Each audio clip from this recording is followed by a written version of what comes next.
as Rebecca mentioned, it's always good to see new faces. It's always great to meet new people, to network. That's what this is all about.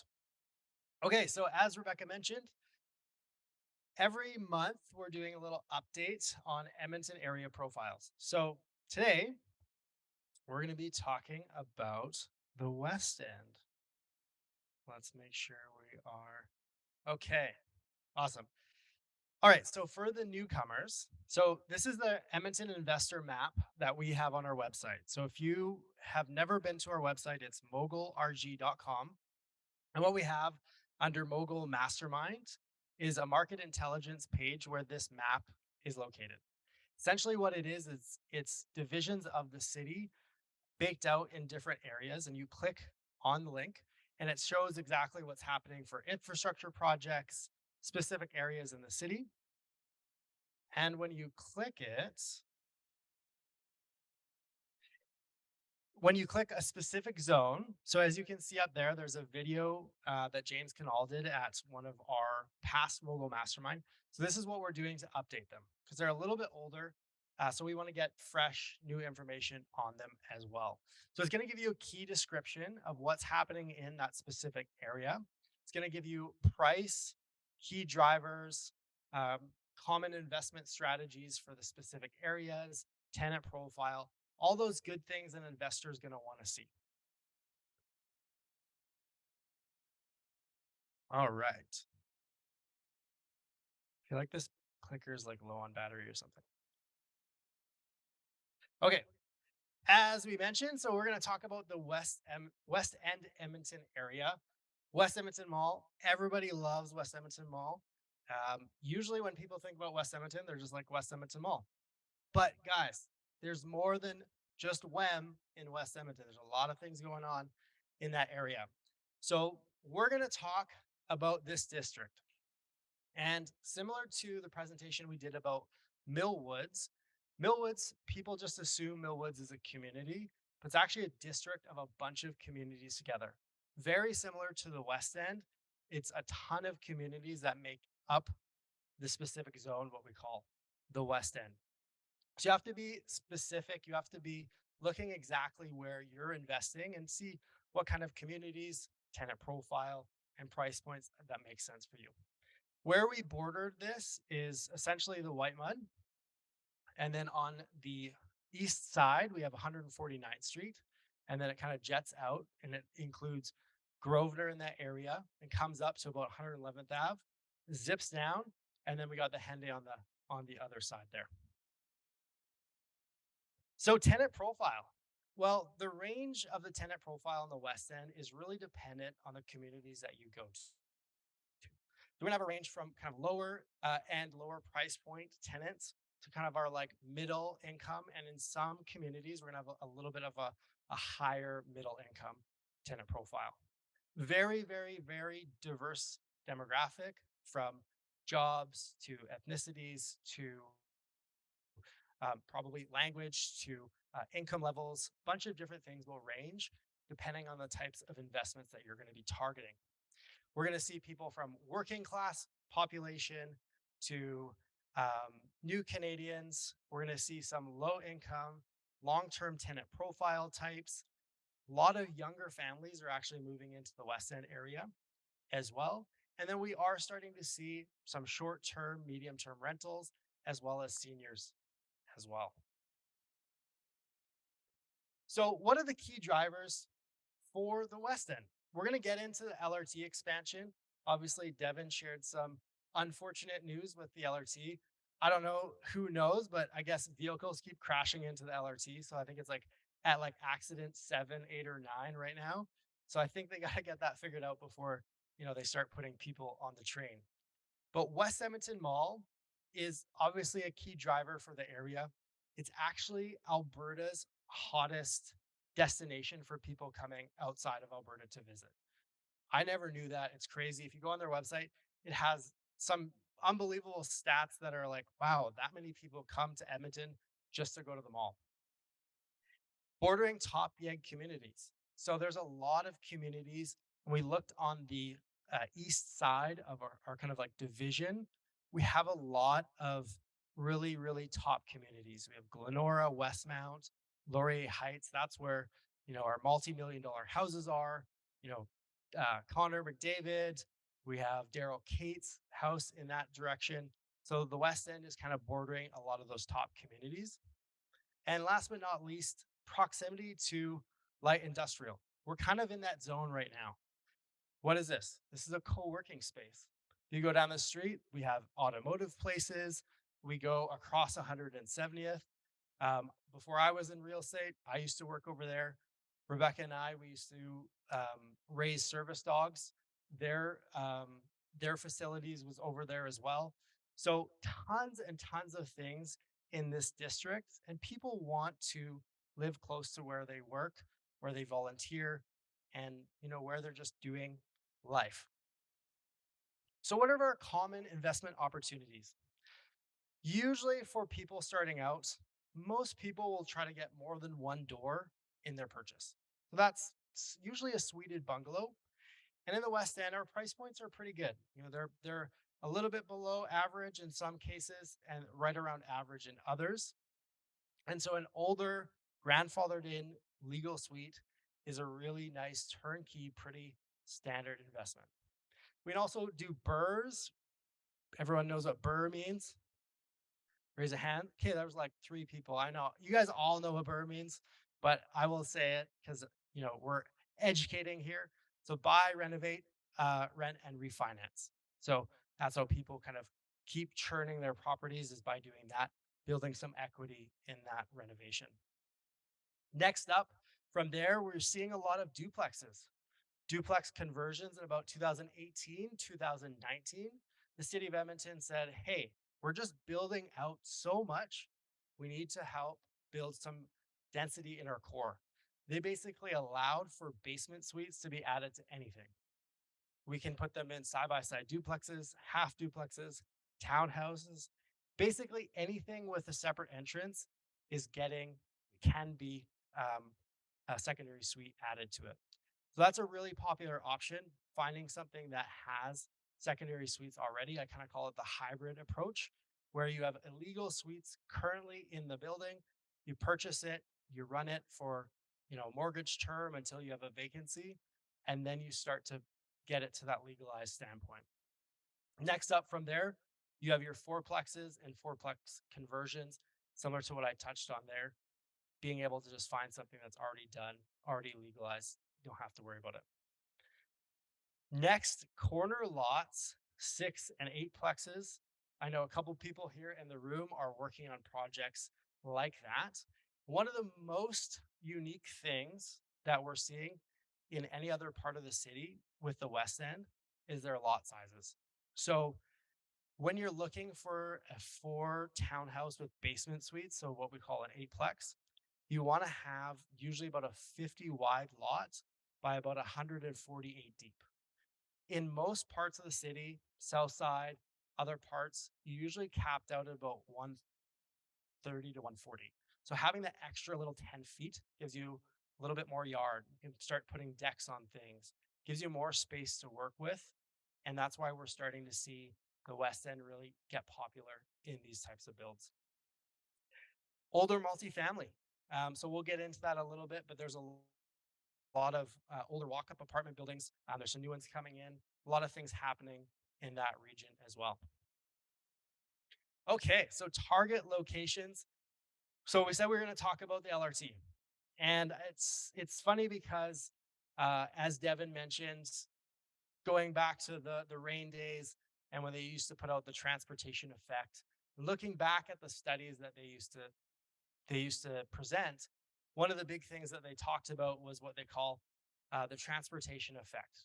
Basically, what that meant was anytime that you're close to a specific transit stop, if anybody is from Vancouver or the people watching here, you look at the SkyTrain station. Before it was nothing, station goes in, high rises all around. That's what they call the transportation effect. Basically, they said it's about an 800-meter radius around any given stop. Usually you see some appreciation in your properties within the first 2 years of that being in operation. The unfortunate thing is we're about 2 years backdated on our current South Valley Line LRT. So when they're completing that, they're going to be moving over to this west portion. But we've already seen a lot of the stuff happening with that, like annexing land, like doing underground infrastructure projects. If you're driving in that area and you're frustrated about construction, just blame it on the LRT. But that's all you can do. That's what everyone else is blaming it. But if we're targeting specific zones in and around that, we take a look at where the line is going. It coming from the downtown core, going down on Stony Plain Road, heading west. It's going to go south down 156th Street. And then once it hits 87th Avenue, it heads west again. And they're going to have a couple key stops there. So Misericordia Hospital, a large hospital here in the city, West Edmonton Mall, and then they extended the line as well, pushing it past the Anthony Henday into the Suter Greens neighborhood as well. Okay, so lots of things happening there. Stony Plain Road is a little bit of a seedy location still at this moment. 149th Street is kind of where we start to see things on the east side of that road. You have really, really nice neighborhoods there. You have Safeway, you have Starbucks, you have some of those big grocers and chains that people want to see where, demographics are going to be going to. As you push further and further west down Stony Plain Road, we typically see, some triple X stores, pawn shops, things like that. For the people in Vancouver, very similar to Commercial Drive, probably about 10 years ago or so. And so you're starting to see as things get purchased, they're going to be gentrified. We're already seeing it happen, but you do definitely want to be cautious, in that time zone. So my target locations, I prefer to be about a little a little south about 98th Avenue, between 100th Ave and Stony Plain, and then up to 102nd Avenue. That's where you have that strip. And that's where, unfortunately, a lot of your walk-up apartment buildings are. So if you were trying to get off of that zone, usually like 149th Street or 156th Street, you'll have some in there. And then also in the pockets within the community are great options. Anything down below 87th Avenue, you have Linwood, Meadowlark, in those areas are also very good communities as well. So when we talk about pain, if you ever think about pain, we have what we call like an acute problem. And when you're like hammering something and you hit your thumb and it's like the most pain you've ever felt, ever, like I'm gonna die. And then a couple seconds later, it goes away. You're like, that was so intense. That's kind of what we're going to feel potentially in this area. So the city of Edmonton, during our like super deep freeze this year in wintertime, we had a really big problem with people not having shelter. There wasn't enough space for people on the streets. And so the city needed to do something fast because the province wasn't helping out. So what they did is they ended up taking this hotel. This is at about 155th Street, 156th Street, and Stony Plain Road, and they leased it for $7.5 million from the owner. And they put safe injection sites in here. They put counseling services, and they also put homeless rooms together in there to help people during the time of the deep freeze. That lease expires May 31st of this year. And most people don't know what's going to happen. So when we're looking at and talking with investors, you want to be really cautious about being in these zones. When I talk about, hitting your thumb on a hammer, this is kind of that acute problem. Looking at things where this might detract some people at this point because they see people in the area. They might be a little bit afraid in the zone right now, but as they find new solutions to put people who are in crisis and who are in need in these areas, they're eventually going to repurpose the space, develop it, do something. Because it's May 31st and it's coming up quick, I really don't think they found a solution. So I do think this is going to be something that's probably going to be over the next couple of years. So just something to put with an asterisk if you are looking for multifamily or anything in that zone. Okay, so we're going to jump into some case studies of properties in this area or in, sorry, the West End area that you can take a look at. So number one, this is a suited bungalow. So this is something very similar for a nice turnkey start investment for somebody. So this was a 950 square foot bungalow. It was a 1966 build. It was two beds up, one bath, one or was it one two bed down, and one bath down as well. And this was on a 50 by 148 lot as well, and it was actually legally suited. And this one sold for 325. So good option, good thing to get started as an investor. Next is our suited Burr duplex. So this one is a very common kind of bungalow style side-by-side duplex. We call them side-by-side duplexes. I think in BC they call them something different. But this was at 2,000 square feet, so 1,000 per side, 3 bedrooms up, and then they're going to be totally gutting the whole property, putting 2 bedrooms down. They paid 527.5 for this, got into a multiple offer, and they're currently working on renovations. And this will be a good refinance once they get everything fully suited and tenanted. Pardon me? That's for both sides. So you'll get 4 dwellings out of that purchase. Yeah. So this is a shout out to our client Jazz out of Vancouver.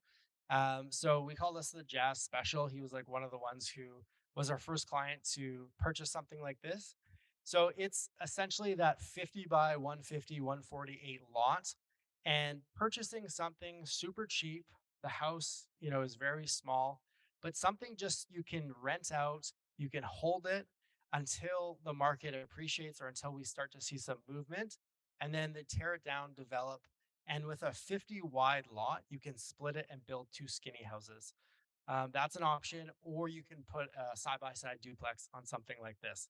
So, this is also a really good option. You can find buildings or properties like this, very similar price point ranges with, a finished basement or sometimes even a illegal suite as well.